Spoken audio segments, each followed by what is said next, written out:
Welcome to our continuing educational webinar series. I am Catherine Short, Manager of Virtual Education for First Healthcare Compliance. At First Healthcare Compliance, we help you with a comprehensive compliance management solution tailored to your business, a hospital, hospital network, healthcare practice of any size, billing company, or skilled nursing facility, and we help manage every aspect of a compliance program, and our training library provides hundreds of modules that are easy to assign and track. As part of our complimentary educational webinar series, we bring you experts from around the country to discuss relevant topics in the healthcare industry. We are so pleased to have Raymond Ribble, CEO and founder at SPHER Inc., a market-leading compliance analytics cybersecurity solution addressing HIPAA compliance, state privacy laws, and ePHI security threats with us today. Ray leads the SPHER organization in addressing healthcare privacy and security issues surrounding the detection of unauthorized access to ePHI and delivering meaningful analysis to healthcare organizations in preventing ePHI data breaches. Ray and SPHER Inc. remain active in a number of many nationally recognized PHI advocacy groups such as HIMSS, MGMA, and HCCA. Ray began his career at Northrop Aerospace working on AI-based flight solutions, and then furthered his education at UCLA.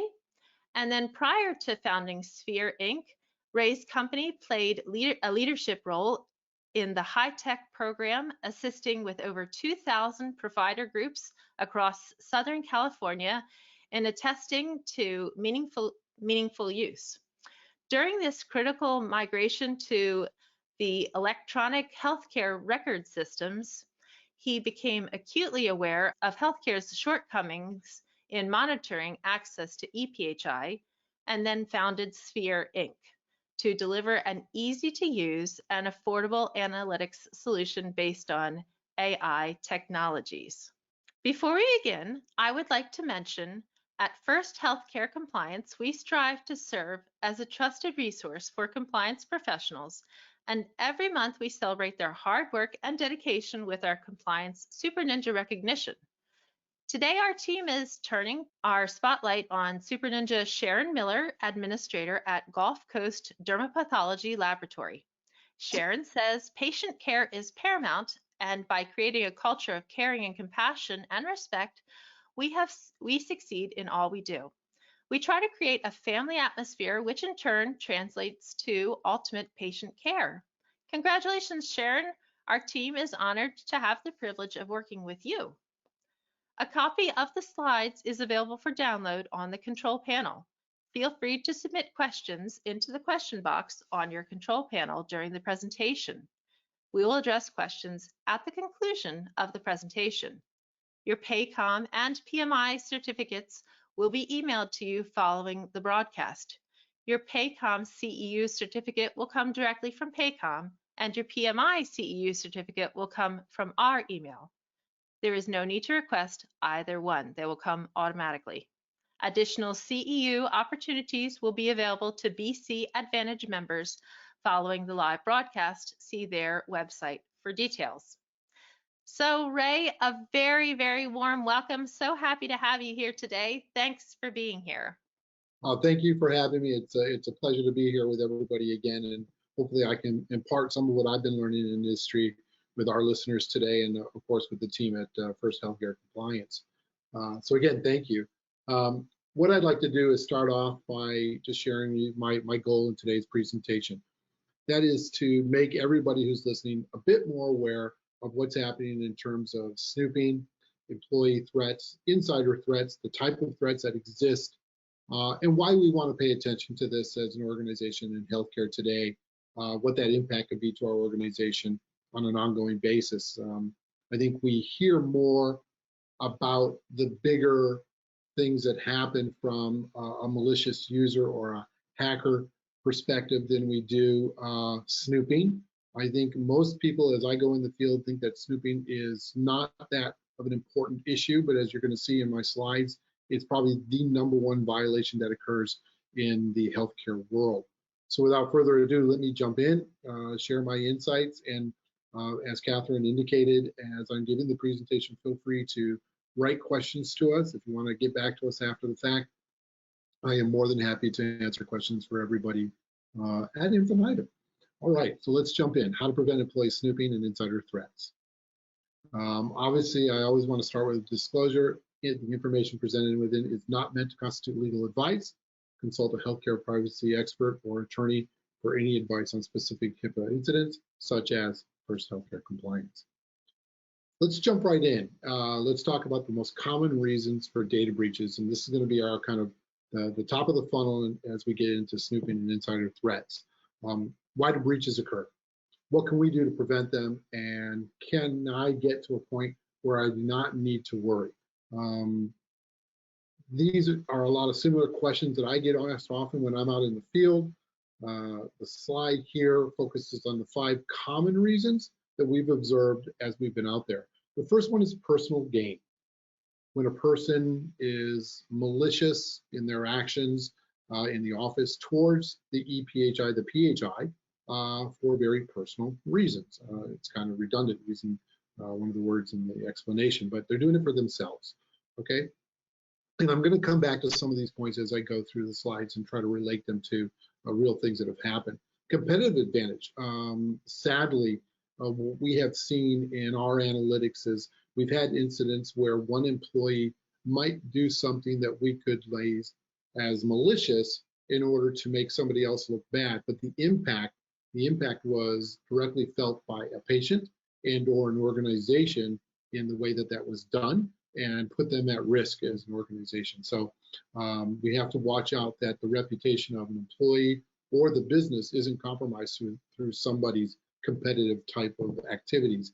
It happens especially in very large organizations where people are looking for promotions, so on and so forth. Financial gain. In this instance, it may be as simple as modifying the data entry of cash payments. I've seen this going in there and trying to change the records, especially in smaller practices where they do take cash payments. We are moving to a digital world, and maybe that will be less of an issue in the future. But it's not that hard in some of the older systems to change 15 to 10 or 150 to 100. I can't tell you how many times I've seen this happen. So I put down financial gain as one of my 5 most common reasons for data breaches occurring at this level as we talk about this issue. Employee negligence. The absence of a culture of compliance typically leads to employee negligence. The staff may be aware of PHI and what PHI is, but do you have programs in place, and do you consistently come back to them and explain to them what has happened, what has occurred within the organization that could lead to exposing the organization, whether it's large or small, to risk? So people do things inadvertently. It's an accident. It's an honest accident, but the end result could be very large, and it could, in fact, be indicative of a 500 record or more breach that occurs.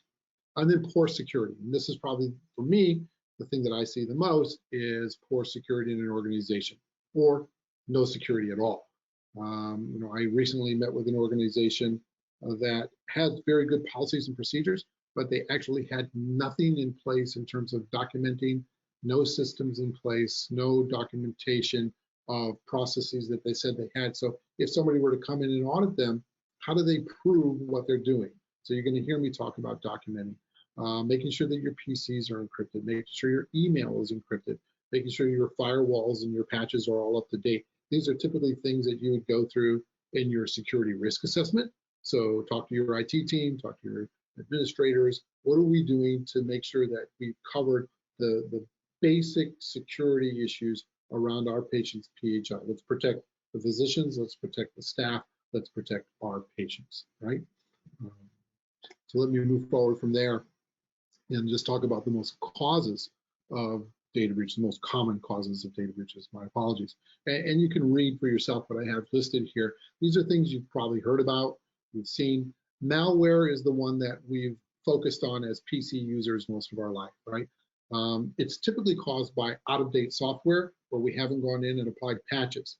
So again, to the administrators, the people who are talking to IT, talk to them and make sure that they're properly updating patches, either in a Microsoft world or in an Apple world. Do we have all the latest and greatest upgrades on our systems to make sure that our data is being protected? Because it's usually those vulnerabilities where somebody is going to come into an unsecure network or an unsecure PC. Maybe the way that your internet provider hooked things up, there may be some lapses there. So you want to have somebody checking on that. Social engineering. So phishing is by far the most popular form of social engineering. And everybody knows these scams are carried out via email time and time again. The messages aim to create a sense of urgency for the person that they're targeting. Oh, you need to get this done. You didn't make this payment. You had a violation. You need to go and get it fixed right now. Click here. So, I'm going to talk about the scroll. Look at the bottom, see where that's actually going. If you don't recognize it, ask a question. Get somebody else to look at, hey, does this look right? Yes or no? It's a big problem, and I'm going to show you some examples on that. Weak or stolen credentials. I put stolen here, but weak or stolen credentials. Hackers, and again, I'm going to talk about the hackers coming in from the outside, use different passwords to crack your system. So I'm a big advocate of your passwords being extended to at least 12 characters long. How you do that in terms of using special characters, exclamation points, @ signs, capital letters, small letters, doesn't matter. I recommend using a sentence where you replace certain characters. My favorite team is the Boston Red Sox. Might be a little too long, but something along those lines, that becomes a very long. And the longer the password, the more difficult it is for an algorithm to go in and crack that password and to breach your system. So again, it's an easy thing to do. Also, let's not have the same password for everybody in the organization. So let's have some type of a password program that encourages everybody to change that password every 90, 120 days. I know that's not easy. I know it's cumbersome and everybody hates it, but it is one of the main things that people from the outside use in order to get into your system, because everybody shares, and that then opens itself up to some type of a breach. Physical theft, when we think about data breaches, we think of them as a result of some type of cybercrime, but it also could be stolen physical property. It could be a laptop in somebody's car. It could be papers left in the trunk. The car gets stolen. That can't be encrypted, so now you have all these records that are exposed. I know a lot of physicians that I speak to in the market like to take records home, especially during certain periods of the year. They want to take things home that are paper-based, not just digitally based. And so we need to make sure that we've got that secured in some way. And that physical theft can lead to hints on how to get into the digital side of your system. And last, and I mentioned it previously, human error. What makes most of these practices especially dangerous is they rely on human error. When I talk about practices, I'm talking about the people who look to break into your system, whether they're internally or external. Making sure that your employees are adhering to your security policies, having security policies is critical. It makes getting into areas where they don't belong more difficult, and it gives you recourse to question their activities and start to instill that culture of compliance that you want to have as an organization. Look, technology systems are predictable. Humans, ourselves, myself, we're unpredictable, and we're curious by nature. And so sometimes we do things that might not be malicious at the outset, but could end up with a malicious outcome at the end. So we talk about the cost of an insider threat. I thought that some data points here, not to scare you, just to give you some sense of what's happening out there. The average cost to a clinic based on last year's Pullman IBM study is $8.13 million. Now, I imagine that this number probably is impacted heavily by the very large hospital groups that had their breaches. And I don't think that this number is indicative of what you would see at a private practice, but it still can be measured in the hundreds of thousands, if not millions of dollars in your insurance policy having to pay out. Your premiums go up or you get dropped. And of course, you'll say, well, that only happens if I get caught, if they identify a breach. I have gone in and done audits, conducted audits with organizations where we found that things have happened in the past. So, just because you don't know it didn't happen doesn't mean it didn't happen. And having a policy and procedure process in place to check who's looking at your data, that they're doing it properly, is really important. It's obviously, I'm an advocate for that. I think there's a lot of great tools that you can use out there in order to protect your organization, protect yourself, protect your job. You can see the numbers, they're pretty indicative there, from 2009 to last year, even during the pandemic. Maybe people were a little bit more bored during the pandemic and they were working from home. 714 major breaches of 500 records or more in that year, up from the year before. So 2020 and 2021, so many people work from home. So many people got bored based on this because the numbers soared from 2019.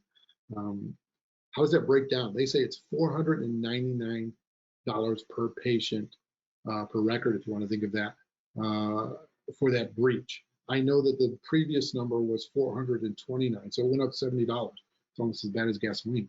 1 out of 3 patients have been breached in the last 3 years. That's been consistent in their reports that they've been doing from Panama over the last 6-7 years that I've been reading them. So that really hasn't changed. It's 1 out of 3. Think about that.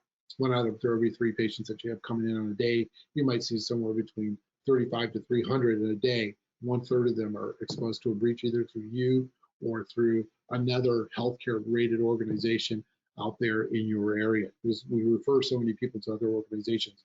And we know that we've had breaches not only just in medical offices, but we had breaches with testing facilities, with clearinghouses, so on and so forth, that exposed people to breaches. And those breaches sometimes start with a phishing email. It starts with a malicious insider or outsider. And I give one example here with Forefront Dermatology of 2.4 million records being accessed. Started with a phishing incident that led to unauthorized access. Do the math on your own, call it 500 times 2.4 million, and you get some sense of where the auditors in that organization are going to start talking about penalties that will be impacted against them. 76% of organizations have experienced security incidents of one type or another. That's not just snooping, not just the insider threats. And of course, insider is typically the leader in all of this vis-a-vis some type of system-related activity. So let's make sure that we understand the differences. So what I put here for you is snooping versus insider threat.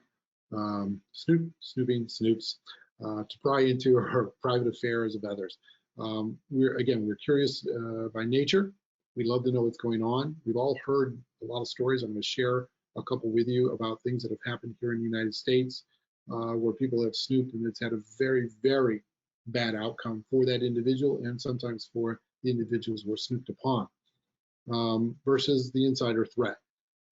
The insider threat is the malicious insider. It's very different. They could work for you. They could be a consultant that's working for you. This individual has an agenda. It may be tied to financial gain. It may be tied to personal gain, 2 of the factors that I brought up earlier in the presentation.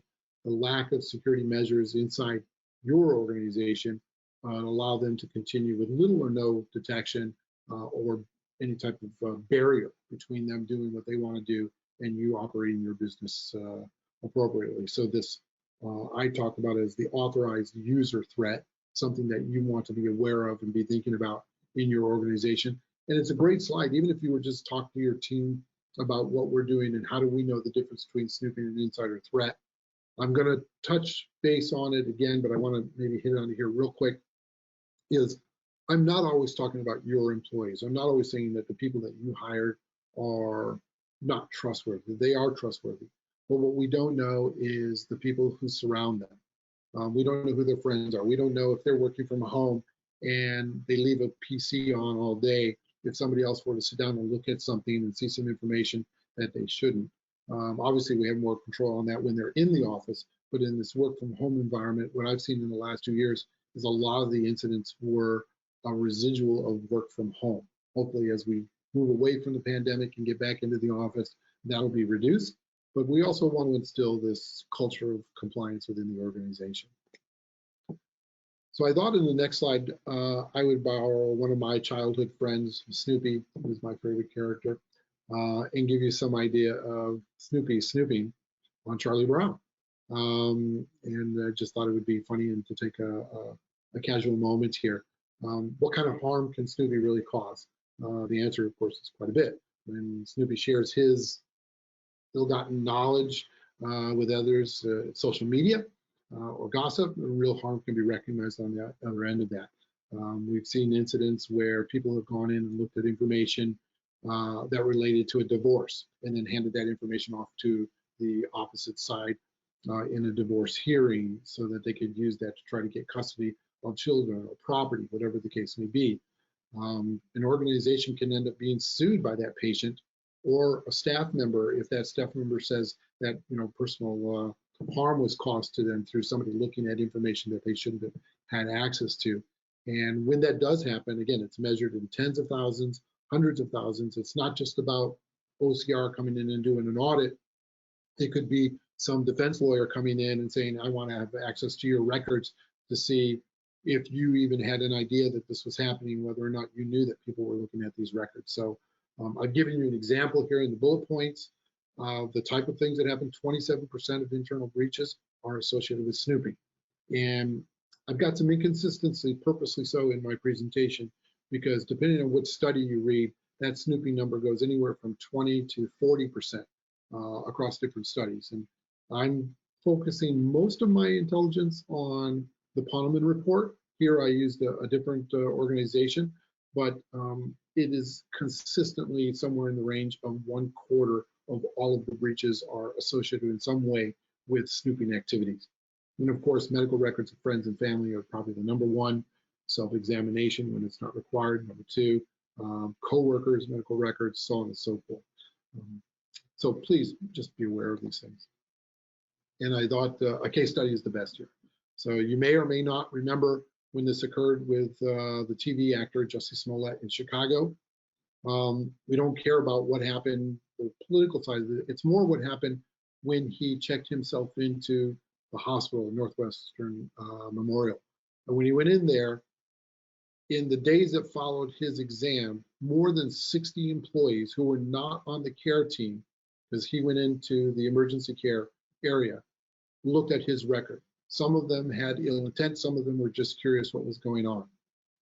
When they finally investigated 6 weeks later, it was 6 weeks after the incident that they went in and looked at it. And then when they started to bring the employees in, a lot of them claimed, well, I didn't look at his record, I scrolled past it. And of course, the auditors, I didn't put that in the bullet points here, the auditor said, well, you can't scroll past his record. You'd have to find him, click on it, open it, and see it. So the scroll past it really isn't, we're not buying that. The organization took very decisive action. Maybe they did a better job than the Chicago police here. They fired all of the individuals who were found to not have authorized access or part of that care team. That's a lot of people when we're talking about these days where it's hard to hire healthcare workers. They fired 60 people on the grounds that they had violated policy within the hospital and looked at a record they shouldn't. I'm not advocating that you have to fire people for snooping. I think if you let them know that you've implemented systems and policies and procedures and maybe technology to monitor who has access to PHI, who's looking at it, and whether or not they're looking at it as part of their job or not, then that becomes the deterrent and that becomes part of that culture of compliance that you want to instill within your organization. Right? So how do we prevent snooping? If I'm going to tell you what all these things are, then I should also give you some idea of how to prevent it. I've given you 5 ideas here that I think would be proactive that you could use. And again, I invite anybody to reach out to me, reach out to the First Healthcare Compliance team, and work together with them to implement policies and procedures. Not just have it written down, but actually do something proactively within your organization.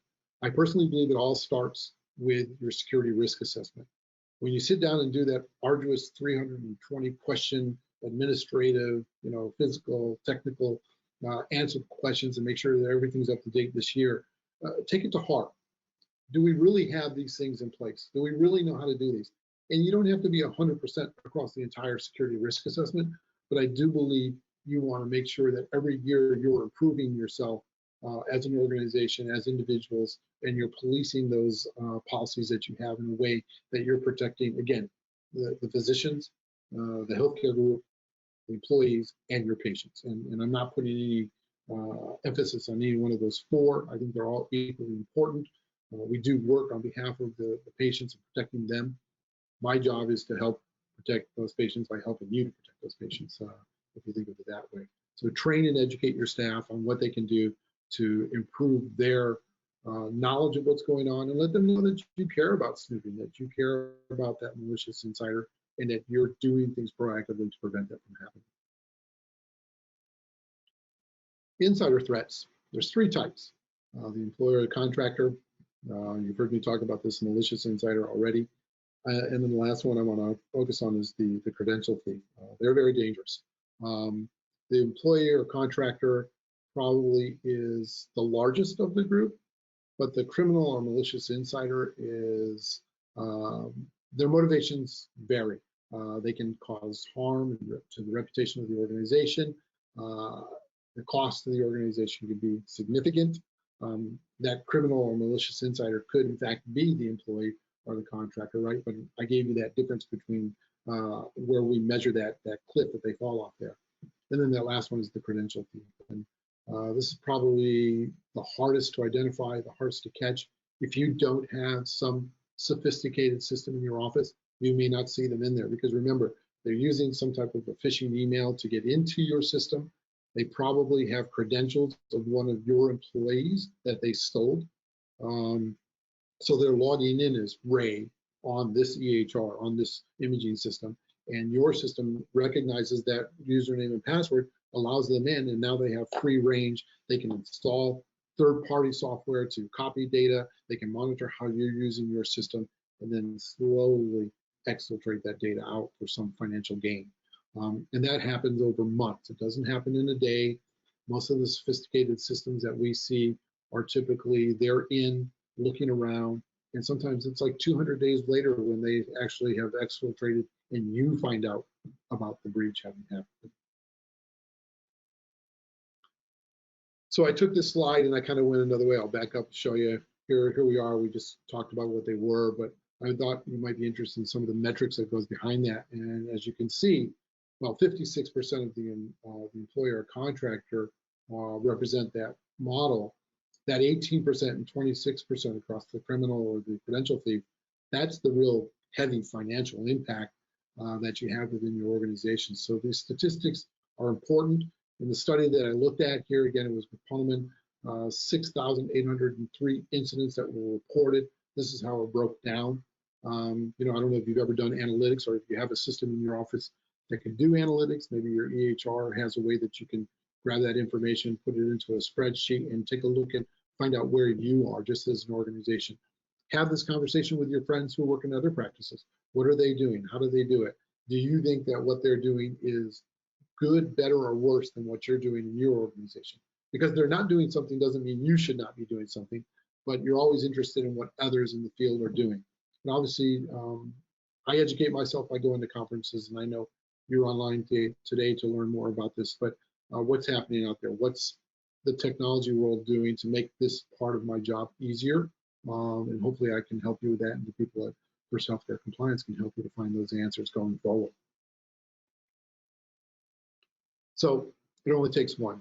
And really, in this case, the negligent insider, the employer contractor, you can see what I put down in terms of, if you don't encrypt your desktops, your laptops, making sure in this world of bring your own device, and of course, you know, everybody has their phones that they bring with them these days. You could be taking pictures. I can't monitor taking pictures, but you need to let them know that that's not allowed.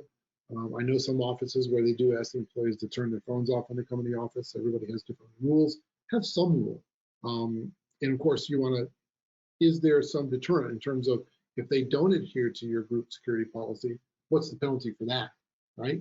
What I tried to do in these slides is give you some sense of what the cost of not following these is going to be. These mistakes that you want to avoid can be very significant. In this place, the average cost of $485,000 per incident in organizations where the negligent insider was deemed to be part of the problem. And again, I mentioned it before, but it only takes one person. Again, back to that number, 26% of the breaches in 2021. This type of a breach is different from the previous one, and the number went up by almost $200,000, right? It's an expensive lesson. Is it natural for you to think that you have somebody on your team that you don't trust, their activity? You don't want to insult anybody. You don't want to insult their integrity, and you don't want to waste group funds. I get that. I want to spend money on technology or solutions or processes that aren't going to have a positive impact. And I know a lot of times everybody thinks it's another insurance policy that I don't want to pay for. Cyber risk, the malicious insider, phishing, ransomware, that's a byproduct of that. They're very real. They're happening. They're happening at very small levels. Remember, the data records that you have within your organization are just as valuable from a small organization, a medium-sized organization, as they are at a large hospital, or like the Anthem breach where 80 million records were accessed. So you have cybersecurity insurance. Did you sit down with your broker, with your insurance company, and actually walk through some scenarios of, if this were to happen, how would that coverage impact us? It's probably a really good exercise. And when I go to the field and talk to people, nobody does this.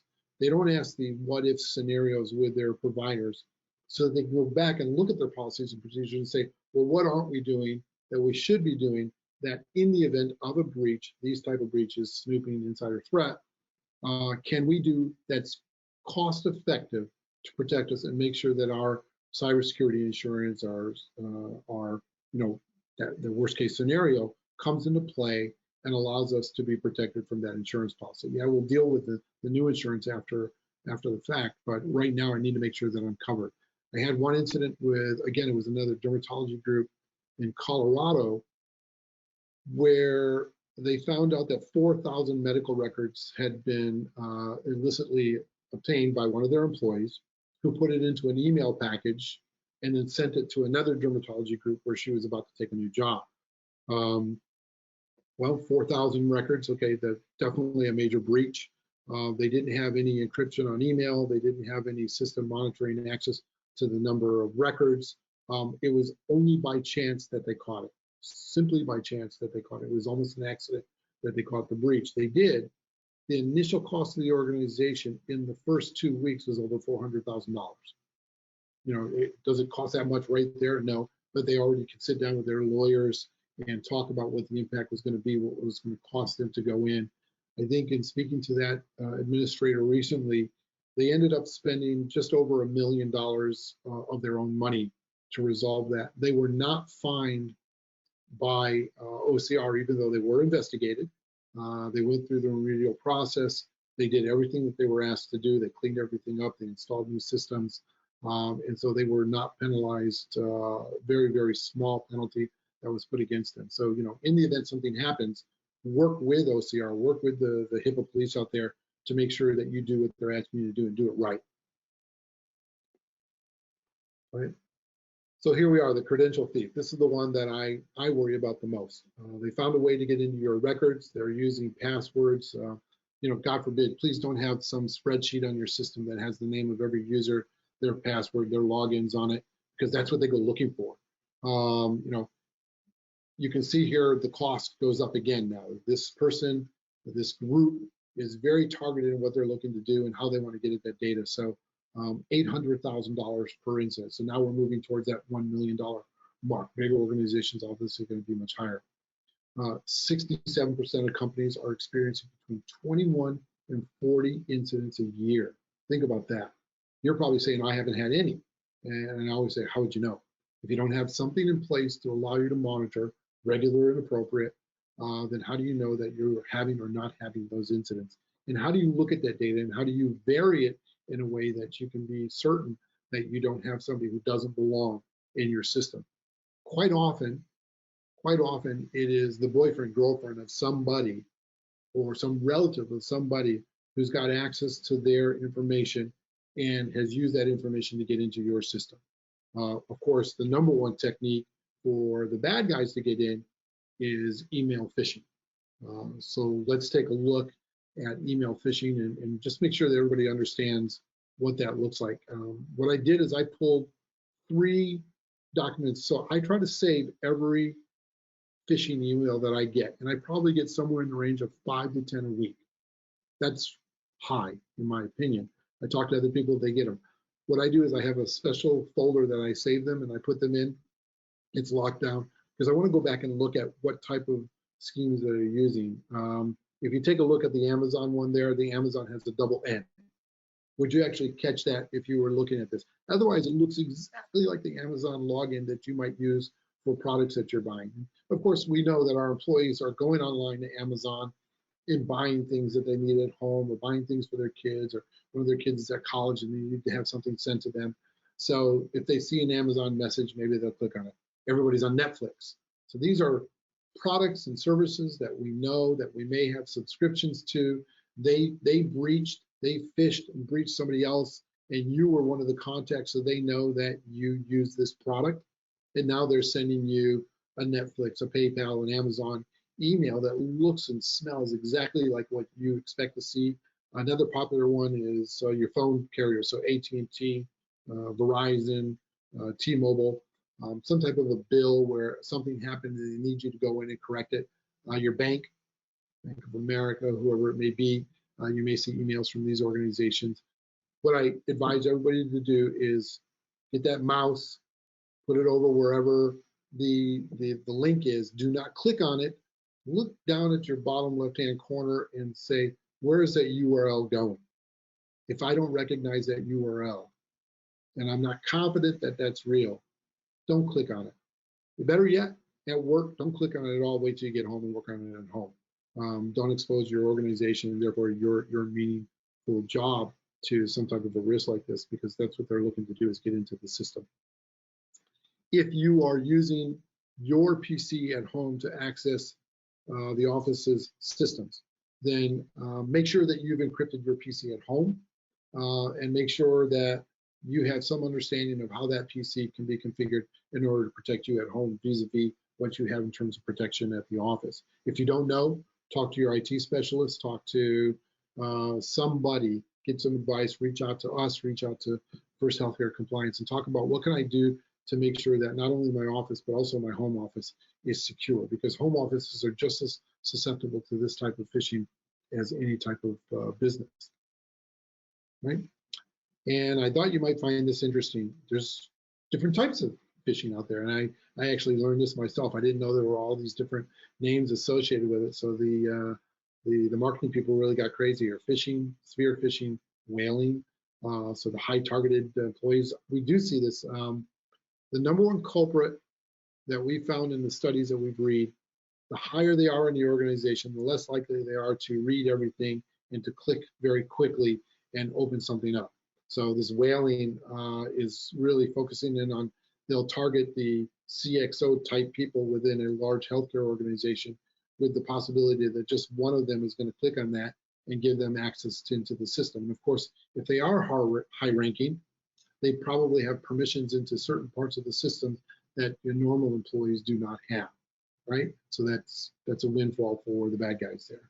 Farming, using fraudulent websites, so they get very sophisticated in building websites that look and feel and sound just like the real ones that you have out there, and we'll go back to those examples that I showed you. SMS is now another threat vector that they're using, so your text messages that you get could be a form of phishing. So if you see something, hey Ray, I need to talk to you, please click here so we can do more, don't touch that. If you don't know the number, if you don't know the name, it's not in your system, don't click on it, don't open it. If they really need to get a hold of you and it is somebody that you do business with or a friend, then they'll call you, they'll find another way to get a hold of you. But if they didn't take the time to make sure that you know who it is, then you should assume you don't know who it is, don't click on it, right? Get in the habit of not clicking. Phishing uses voice as an attack vector. I thought that was very interesting, as we've all moved to this voice over IP based system, and with our cell phones, they found very innovative ways in order to use those systems to access. And of course, advertisements. We get advertisements and everything we do on websites. So stay away from websites, stay away from clicking on advertisements. I found that these type of advertisements, phishing, are probably one of the leading reasons how ransomware gets installed. So if I were talking to my team, at a meeting, I would say, hey guys, just in general, if you see some ad on a website, if there's advertising on one of the apps that we're using that's in the cloud, as a rule, I don't want anybody clicking in those. We don't know who's paying for advertising. We don't know if that organization is vetted or not, if they are secure from a HIPAA perspective, if they've gone through everything on the security side that we need.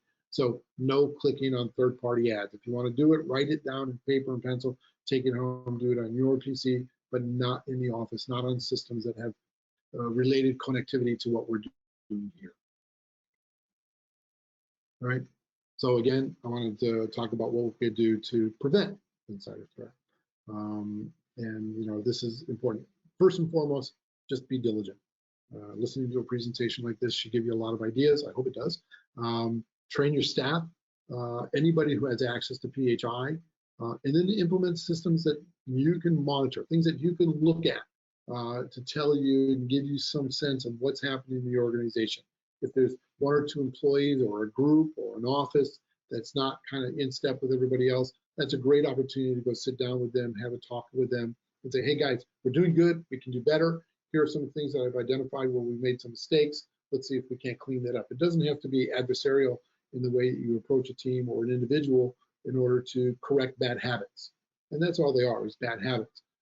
In doing so, we improve the baseline of our security for the whole organization in one fell swoop. Ask your IT guys to regularly check all your systems for updates. I said that at the beginning. I'd like to reinforce that here. Periodic checks of data flows. Make sure that data is going where it should go. Sit down with the IT guys, have them check that for you. Keep yourself informed in terms of what's going on. The rest of it, I think you can see here. These are great bullet points that you could sit down with somebody on the IT side of your business or the administrative side of your business and walk through and say, hey, how do we do this? How do we handle this? Educate yourself, so if a third party were to come in and ask you that question, you were being deposed, you can answer those questions with confidence and knowledge. So with that, we want to talk about continuing building a culture of compliance in healthcare. And really, the last point I want to make is the first point I want to make here, is establish a security culture, right? So that starts, I believe, with your security risk assessment. As you conduct a security risk assessment, making sure that your employees are aware that it's happening. Maybe invite different people to be involved in that process. It doesn't have to be all of you. Maybe there's different section heads or leaders within the group who are more aware of what's happening from a security perspective than yourself. The more they understand that you care about security, the more they're going to care about it, and that melts down, trickle down from the top to the bottom, that this is what we're going to do. We're going to do everything that we can to prevent a breach. That doesn't mean you can stop a breach, but it means that if you've documented that well, if you've educated your team and you can show that we have regular education programs, that we sit down with our staff and we take them through. When we make a mistake, we actually go back and show everybody the mistake we made without singling out an individual. And we talk about what can we do to improve this? How can we prevent this from happening in the future? That's what you do to establish a culture of compliance. There are things that you can do. You can monitor access to the ePHI. That's something my group is involved in. That's what SPHER does day in, day out for our clients, is we're monitoring who has access to that PHI and whether or not that access is authorized, unauthorized, if what they're doing is part of their day-to-day roles and responsibilities. Third time I'm going to say it, maintain software patches and upgrades. You'll hear from Microsoft and from the other software companies that vulnerabilities were identified where that led to a breach. The bad guy has 365 days a year to investigate vulnerabilities with technology, and then looks to use phishing as one form of gaining access to your technology in order to exfiltrate that data. Your way to prevent that, obviously, is to have a good firewall, to have good security processes, but also to make sure that the software that you have is up to date. Let me take a little bit of a tangent here and say, don't just focus on your PCs. A lot of these incidents occur with your printers, with your copiers. So make sure that those are being upgraded, make sure that they're properly encrypted, make sure that there are security policies and procedures. Keep in mind that a printer and a copier have cache memory in them. And you can set that up to be cleared every night. You can set that up so that it can be encrypted as well. So talk to your provider, talk to your IT team, whoever is responsible for that unit, to make sure that that is being looked at. Walk around your office and say, okay, where does PHI and ePHI exist in my organization, in my office, in my facility, in my organization? And what policies and procedures do I have in place that would prevent an insider or a malicious credential thief, in this case, from coming in and grabbing that information? Again, you can't stop everybody, but you can stop a lot of people by just taking a little bit of extra time to walk through this. Make sure that your desktops are encrypted. Make sure that third-party devices that you allow to come into your office are encrypted. That should be a question you ask. And maybe it's part of what you take a new employee through. Hey, you gonna bring your phone in the office? Not a problem. I want to make sure that there's encryption on your phone. How do we do that? If it's an Apple or an Android, there's two processes that are really easy for us to do. Reach out to me later if you want to, and I can walk you through that. I can take you right to a YouTube video that tells you how to set that up. But you want to make sure that third-party devices that you allow to come into your organization meet the same criteria that you're establishing for your equipment that you allow them to use. And again, strong passwords. We want to get away from this 8 characters, easy to remember, 1, 2, 3, 4, 5, 6, 7, 8, to something like, again, I like the Boston Red Sox this year, with exclamation points and @ all mixed in there. The longer, the better. It's actually easier to remember if it's some type of a phrase that's really long, do that. And we should really look to start changing everything to 2-factor authentication at a minimum. So, if you don't have that already, talk to your software providers and say, hey, look, what can we do to get 2-factor authentication implemented on these systems as part of a security measure to make sure that we're not allowing unauthorized access to our data. Again, I talked about the annual risk assessment, so I won't focus on that too much. Plan for the unexpected. I talk about this all the time, and this really comes down to user training. It's, again, establish security culture is the theme here, but the more often you have problems, and we all have problems, the more often you can go back to your team and use an internal example, something that happened there, not something that happened somewhere else, then I think that becomes more meaningful to them, and they'll embrace that and try to erase that as part of their habits. And of course, I talked about mobile devices, IoT is out of control right now. Start to talk about security when you have new vendors coming in to bring devices, third-party healthcare groups that are bringing devices into your office. If they store PHI, then what type of systems do they have wrapped around that to protect that PHI? And where's your level of responsibility vis-a-vis their responsibility? And how do you monitor the users that you assign to use that unit, that device, to make sure that they're doing what they're supposed to be doing and the information is secure? So it's simple to ask that. If it becomes part of your rote process in your organization, then overall your security culture meter rises to a higher level. So with that, I thought I would take a moment here at the very end to talk about my company, give you guys some idea of who we are and what we do. Catherine was very polite at the beginning to say that we are SPHER. We are involved in the compliance analytics phase of the business. And what we do is we audit, we alert, and we report. SPHER runs in the cloud. It's on the back end. You don't see it. You don't have to look at it. You can let your employees know that you're using SPHER, or you don't have to let your employees know that you're using SPHER.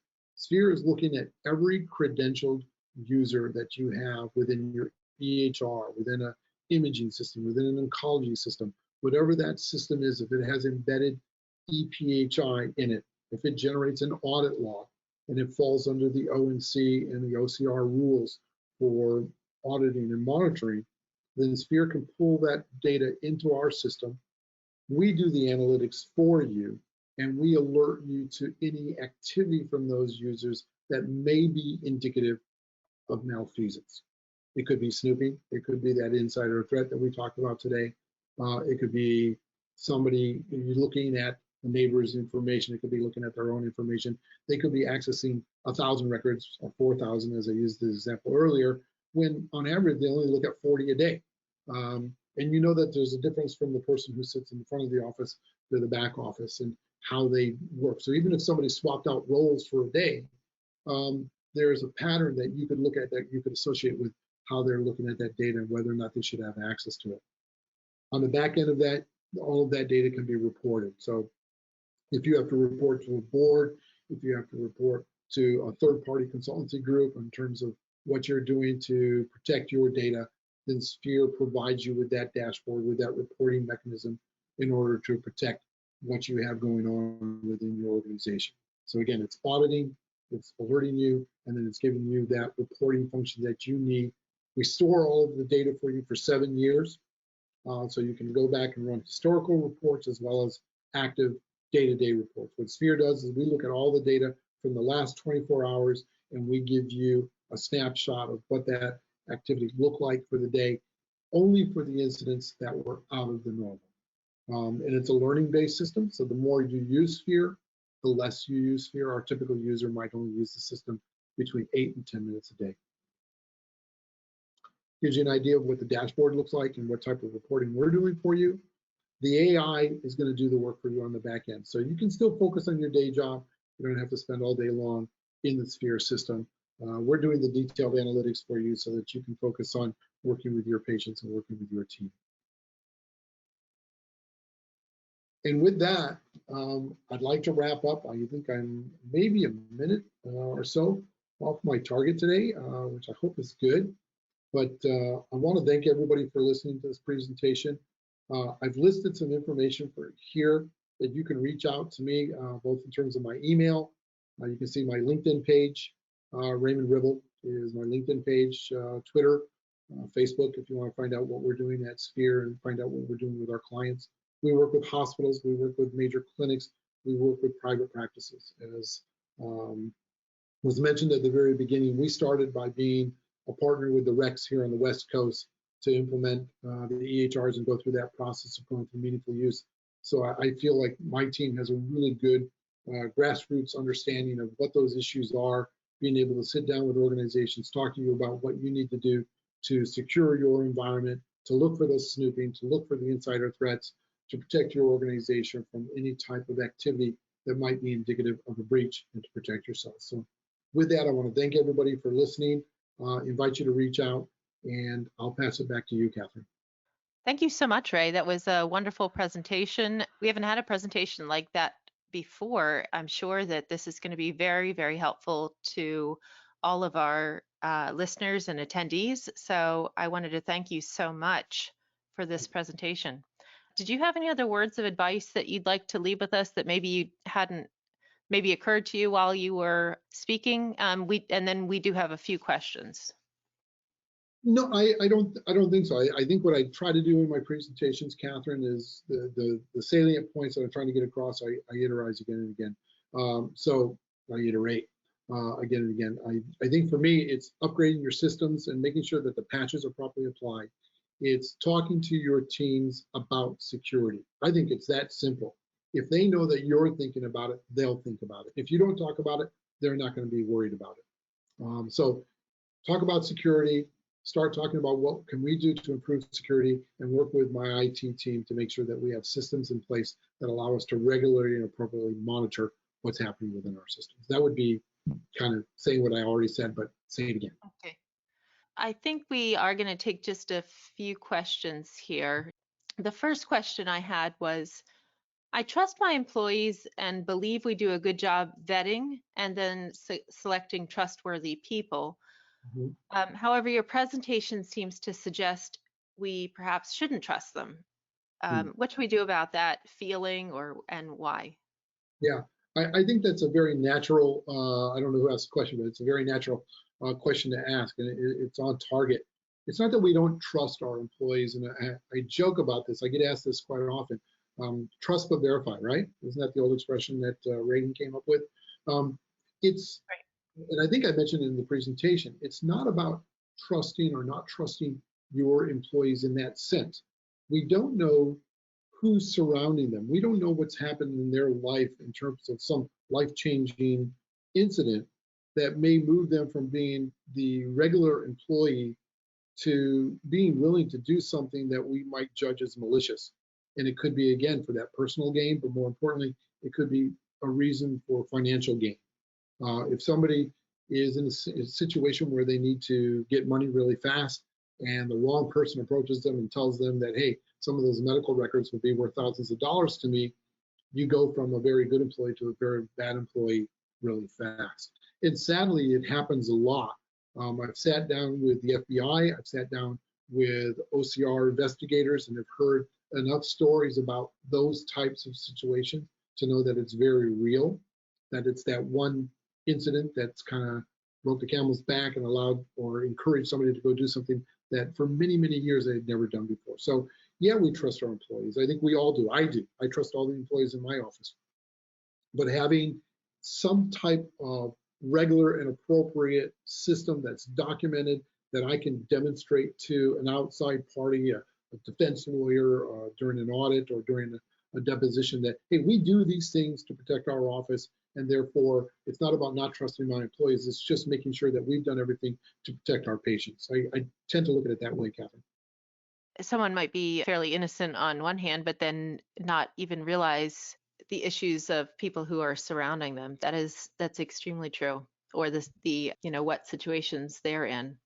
We had a organization who, using our technology, identified a user who had been with them for 17 years, who was going in and modifying records after the fact during lunch. Now, they were new to SPHER, so they caught this with SPHER.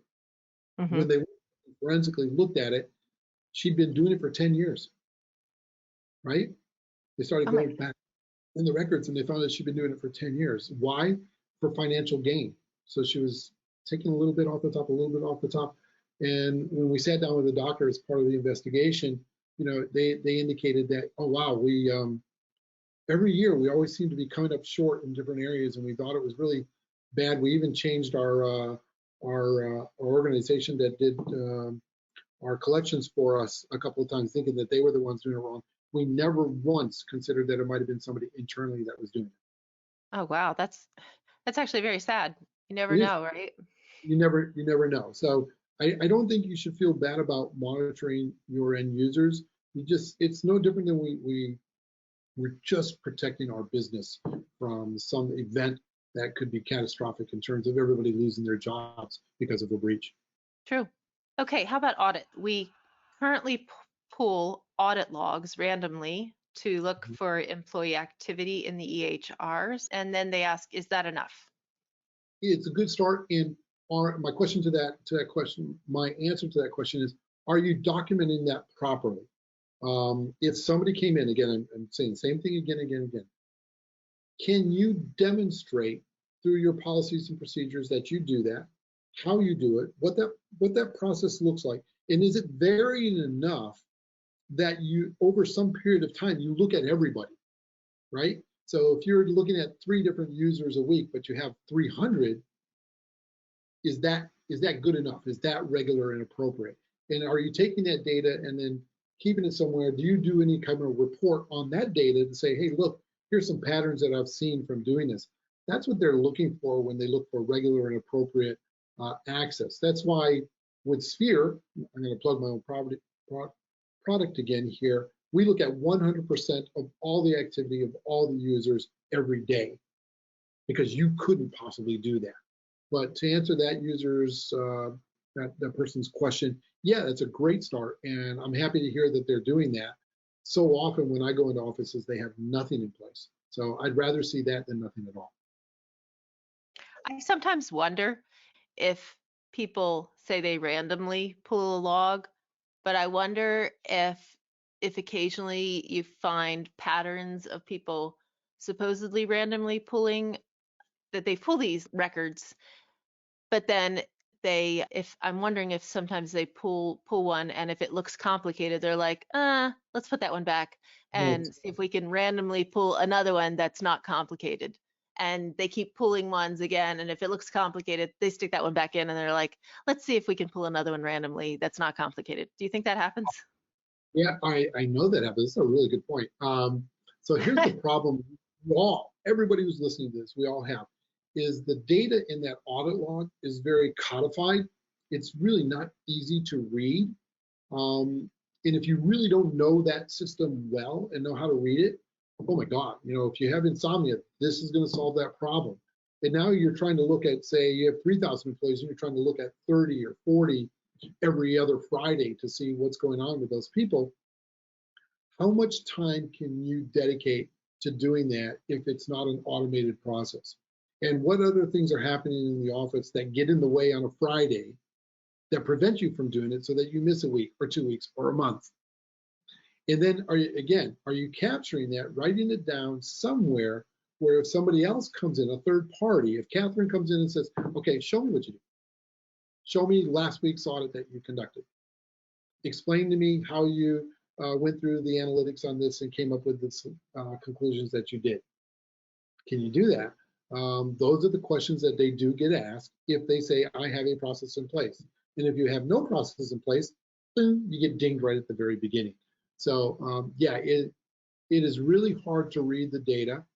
I think on the back end of our product, that's where we spend the majority of our time, is parsing the data that comes from that audit log into a format that our users can read easily and intuitively say, oh yeah, that's a problem. I can see why SPHER flagged that, and let me investigate that. Bam. That's what they want. Otherwise, 8 minutes turns into 8 hours, and that's what they don't want. Make sense? Yeah. Yes.